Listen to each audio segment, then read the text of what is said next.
चला तर मग आज बनवूया टिफिन स्पेशल मसाला भेंडी। इथे मी पाव किलो भेंडी घेतली आहे।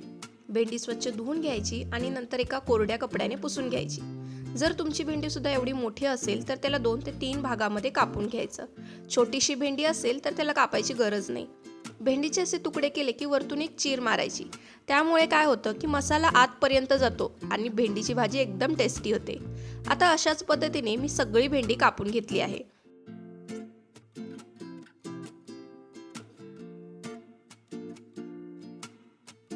आता आपण भेंडी फ्राय करून घेणार आहोत। त्यासाठी एका पॅन मध्ये मी इथे तेल घेतलं आहे आणि तेल चांगलं गरम झालं कीच आपण यात भेंडी टाकणार आहोत। भेंडी 2 मिनिटांसाठी फ्राय करून घ्यायची आणि मऊ पडली की ती एका प्लेट मध्ये काढून घ्यायची। किंचितसा ह्याचा कलरही बदलतो।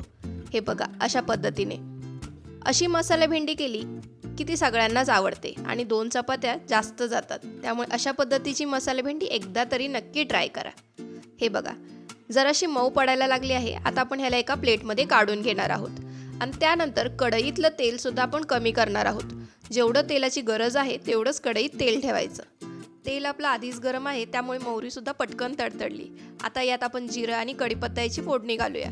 त्यानंतर लसूण आणि आल्याची पेस्ट 1 मिनिटभरासाठी ह्याला चांगलं परतून घ्यायचं। मसाले छानपैकी भाजले का यात घालणार आहोत आपण एक मोठा बारीक चिरलेला कांदा। कांदा सुद्धा लालसर होईपर्यंत भाजून घ्यायचा आणि 2 मिनिटांसाठी लो फ्लेमवर याला हलवत राहायचं।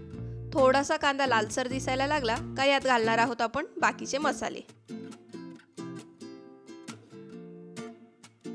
आता यात घातली आहे मी 1 चम्मच चटणी। आता ही चटणी म्हणजे जो घरात तुम्ही लाल तिखट वापरत आहात किंवा घाटी मसाला वापरत आहात तो। त्यानंतर चिमूटभर हळद आणि 1 मोठा चमचा गरम मसाला। जोही गरम मसाला किचन किंग मसाला तुम्ही वापरता तो घालू शकता।